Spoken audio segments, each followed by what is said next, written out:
with Boats of Dallas out here on the 2004 Sea Ray 320 Sundancer.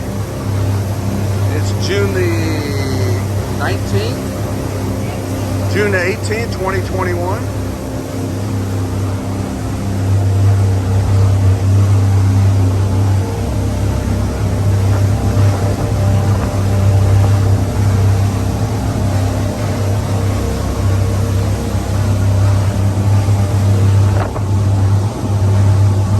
Beautiful evening.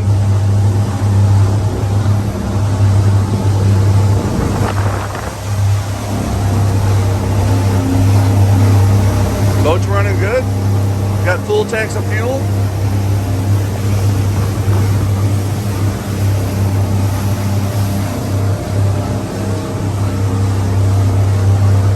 All right, we're gonna spin it around and take her back in.